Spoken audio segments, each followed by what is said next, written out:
Hello everyone and welcome back to my channel. My name is George and I review watches.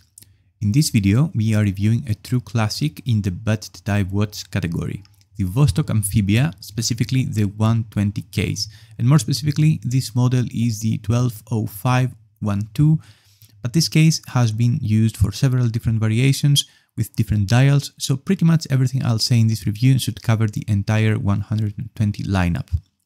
This watch is a legend for two reasons. First, its incredible price tag, and second, the sheer amount of charm it carries despite that low cost. It's not just a watch, it's become a cult favorite over the years, adored by many in the watch community. And today we're going to break down exactly why that is. We'll cover everything from pricing and first impressions to the nitty-gritty details like build quality, lume, and how it stacks up against other budget-friendly dive watches. So let's dive in, pun intended. Let's start with one of the most attractive features of the Vostok Amphibia, the price. As of today, you can typically find it for $70 to $100, sometimes slightly higher depending on where you buy it. Obviously, due to the war in Ukraine, you can't source it directly from Russia as you could in the past for even under $70. So today it will cost you slightly higher as you'll have to find a reseller and the pricing might fluctuate.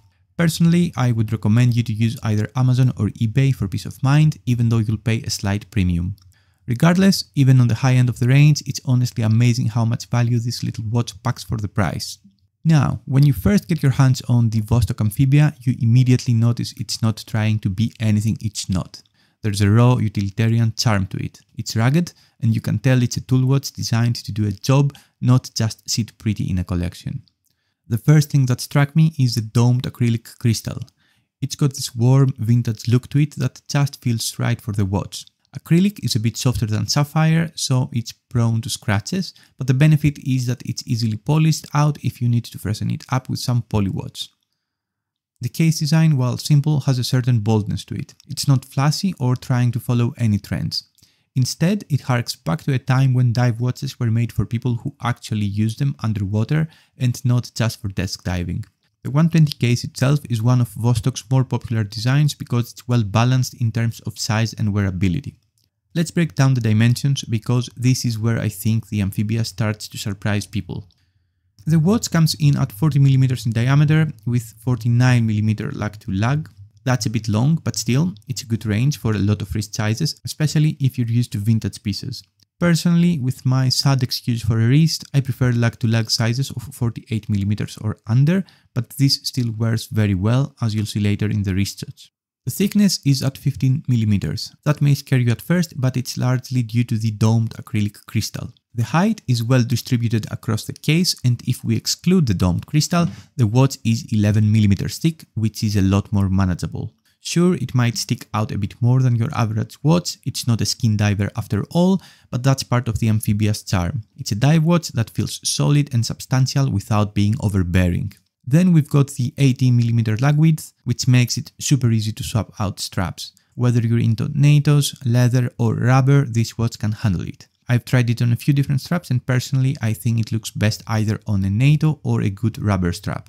The cool thing about the Amphibia is that you can really personalize it with strap choices because the case design is simple enough to match a wide variety of styles. Wearability is one of those things that can make or break a watch. Luckily, the Amphibia feels great on the wrist, and I'd argue it's more comfortable than some other dive watches in its price range. Even though the 49mm lug-to-lug might sound large on paper, it really doesn't wear that big. It sits nicely on the wrist, and even though it's a bit thick, the domed crystal adds a softer visual profile. For me, it feels a lot smaller than other 40 or 41mm watches like the Tudor Black Bay, which feels bulkier despite being roughly the same size.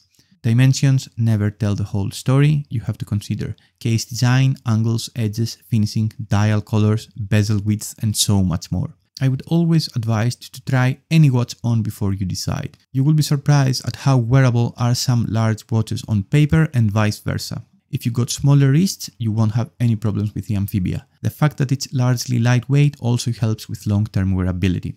Fun fact, back in the Soviet era, these watches were issued to military divers, so wearability wasn't just a matter of comfort, it was a matter of function. They had to be reliable, robust, and easy to read in harsh conditions.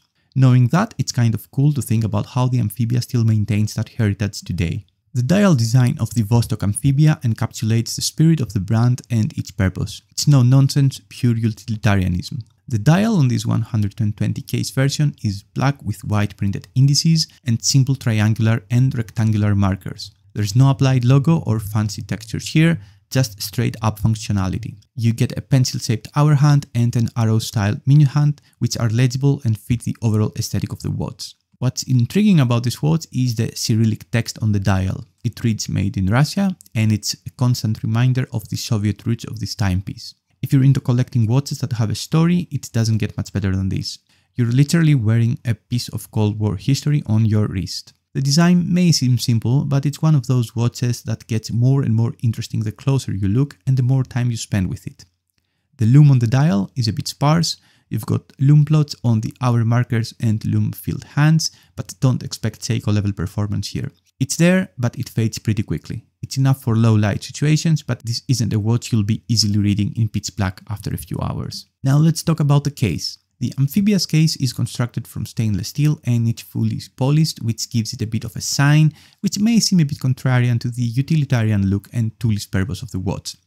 Don't expect high-end finishing here, the machining is functional, not decorative. But that's not really a downside. This watch is built to be used, not admired under a loupe. One of the most unique things about the Amphibia's construction is its water resistance system. Most dive watches rely on rigid gaskets and screw-down components, but Vostok took a different approach. The caseback, crown and crystal are all designed to flex under pressure, creating a tighter seal as you go deeper underwater. This is a brilliant low-cost solution that allows the watch to achieve 200 meters of water resistance without the precision machining needed for more traditional designs. It's functional, affordable and uniquely Vostok. And we can't talk about the Amphibia's case without mentioning the wobbly crown. If you're new to Vostok watches, it might feel broken or cheap at first, but it's actually designed that way. The crown uses a decoupling system that prevents damage to the movement if the crown is knocked. It's a smart feature, even if it takes some getting used to set the time and wind the watch. Moving on to the caseback, this is another part of the Amphibia that makes it stand out. Instead of a screw-in caseback, the Amphibia uses a locking ring system, which is similar to the top of a mason jar. The central part of the caseback is placed against the gasket and then secured by the ring, which compresses the gasket as it's tightened. It's a bit unorthodox, but it's a proven design that helps ensure the watch's impressive water resistance. The system also allows for easier servicing compared to more traditional screw-down casebacks. It's an interesting quirk that adds to the Amphibia's overall personality, a mix of clever engineering and rugged simplicity. Inside the Vostok Amphibia beats the Vostok 2416B movement, a fully in-house movement with 31 jewels and a bitrate of 19,800 vibrations per hour. The movement doesn't hack, meaning the second hand doesn't stop when you pull the crown out, but it does have hand winding. The power reserve is around 31 hours, which is more than enough for daily use. Is it the most accurate movement in the world? No, not by a long shot. It's rated at -20 to +60 seconds per day, but many owners find that their Amphibias perform much better than that. If you're handy, it's also fairly easy to regulate the movement at home with some basic tools. That's one of the fun parts of owning a Vostok. It's not just a watch, it's a bit of a DIY project. You can tinker with the movement, swap out the strap, or even mod the case and bezel. There's a thriving community of Vostok enthusiasts out there who love customizing their Amphibias, and that's something you don't get with many other watches in this price range. Anyway, the movement is not going to compete with a COSC certified chronometer, but for a $100 automatic watch, you can't expect that. Plus, there's a certain charm in knowing that this watch is built for durability, not for laser-precise timekeeping. The stock strap that comes with the Amphibia is, frankly, not great.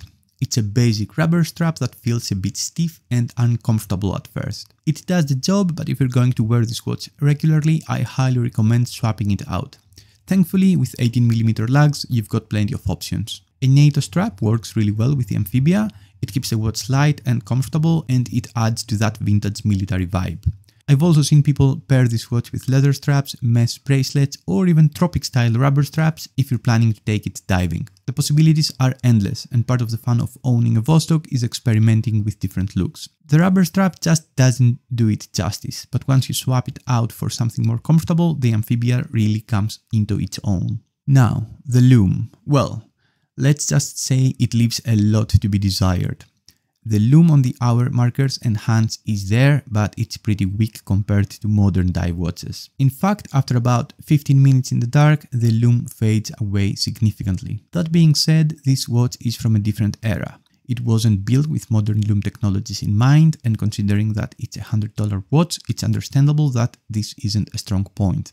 If you're wearing the Amphibia during the day or in well-lit environments, this won't be an issue. But if you're planning on doing some serious diving or nighttime activities, you might need to look elsewhere for better lume performance. For most of us who are just desk diving or wearing it casually, the lume is more of a nice to have than a deal breaker.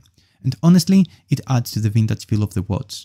After all, part of the Amphibia's charm is that it doesn't try to be something it's not. Now, let's compare the Vostok Amphibia with some other budget dive watches in the same price range, because this is where it gets interesting. The obvious contenders are the Seiko SKX and the Casio Duro. Each has its merits, but the Amphibia holds its own in several key areas. The Seiko SKX is probably the most iconic budget dive watch out there, but here's the catch. It's been discontinued and prices have skyrocketed on the secondary market. What used to be a great $200 watch is now selling for upwards of $400 or more. It's a great watch, no doubt, but at that price, it's no longer the budget-friendly option it once was. Then you've got the Casio Duro, which is another fantastic choice.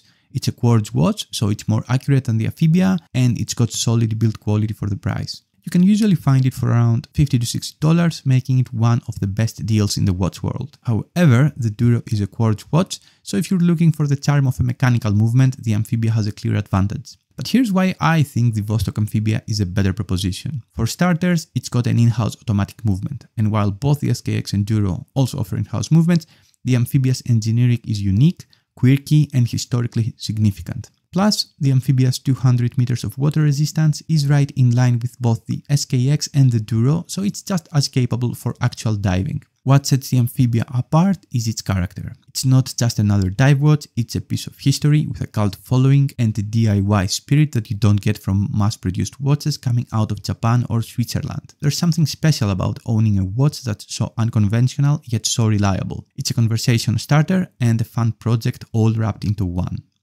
So, is the Vostok Amphibia worth buying? Absolutely. If you're looking for a budget-friendly dive watch with an automatic movement, interesting history, and a ton of character, you really can't go wrong with the Amphibia. Yes, it has its quirks, the wobbly crown, the weak lume, the basic finishing, but those quirks are what make it so lovable. At the end of the day, you're getting a watch that does what it's supposed to do, without any unnecessary frills. It's tough, reliable, and fun to wear. For around $100, you're getting a mechanical dive watch with 200 meters of water resistance, a unique Soviet-era design, and a cult following. That's a pretty unbeatable value proposition in today's watch market. Whether you're a seasoned collector or someone just starting out, the Amphibia is a watch that can fit into any collection. And if you're like me, you'll find yourself reaching for it more often than you'd expect. There's something about its simplicity and charm that keeps you coming back. It's a reminder that watches don't always have to be expensive or luxurious to be enjoyable. Sometimes all you need is a well-made tool watch with a bit of personality. Thanks for sticking around till the end of the video. If you enjoyed this review, make sure to hit the subscribe button and leave a comment below. Do you think the Vostok Amphibia is a must-have in any collection, or do you have a different favorite in the budget dive watch category? Let me know what you think. And as always, I'll see you in the next one.